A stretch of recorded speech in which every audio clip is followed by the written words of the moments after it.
We've got an initial database design put together. So we're now going to write out a little bit of SQL to interact with a Postgres database. The SQL that we're going to write out is going to create a table called cities, and it's going to have 4 columns associated with it.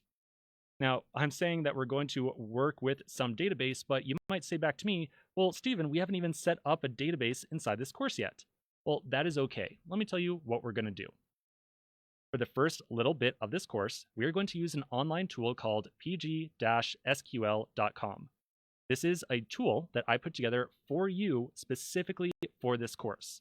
This is a web application that gives you a free Postgres database to run some queries on. The database that you're going to connect to is a very real Postgres database. It gets provisioned on a backend server. We're going to use this database because it's going to be very easy to very quickly run a couple of different queries and understand how to work with Postgres. We are going to install Postgres onto your machine a little bit later on inside the course. The only reason we are not doing that right away is that sometimes installing Postgres can be a little bit painful. And at the start of this course, I want to make sure that you start writing out SQL as quickly as possible. Let's go to pg-sql.com inside of a new browser tab and take a look at how this tool works. Okay, so once you go to that URL, you're going to see a page like this right here. We are going to write out some SQL on the top left-hand side inside this code editor. We'll then click on the Run button, and then we'll see the result of whatever SQL we execute on the bottom left-hand side.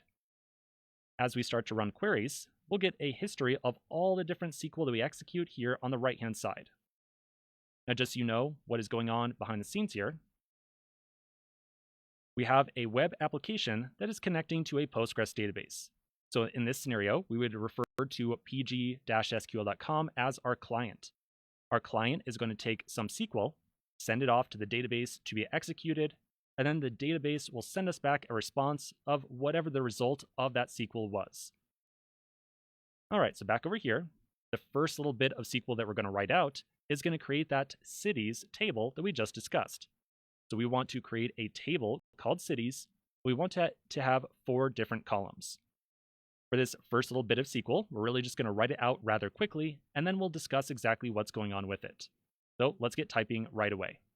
I'm going to write out create table, and then the name of our table, which in this case is cities. I'll then put in an opening and a closing parenthesis with a semicolon at the very end. Then inside of these parentheses, I'm going to write out the 4 columns that we want to create inside of this table. And after the name of each of these columns, I'm going to write out the type of data that is going to be stored inside of this column as well. So I'm going to write out name, var_char50, and then a comma. Now, you'll recall from the last video, we said that the name column was going to contain a string. And this doesn't really look like anything related to a string at all.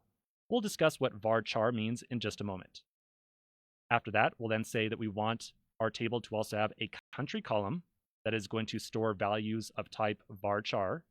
I'll put a 50 in there as well. And then we'll have a population column that is going to store an integer, and an area column that will also store an integer. Now, before you run this query, I would really encourage you to double check everything you have written out here. Make sure you've got a comma at the end of that line, and that line, but not the last one. Make sure you've got varchar 50. Just double check everything you've got. Once you've got everything written out inside of here correctly, we'll then click on Run on the top left-hand side.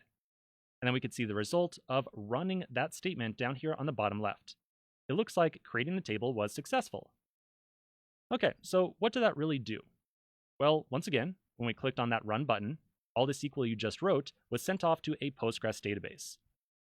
The database then executed that SQL statement, and it ended up creating a table. So inside of our database, we can now imagine this is what is going on. We have one table inside of our database with the name of cities, and that table has 4 columns.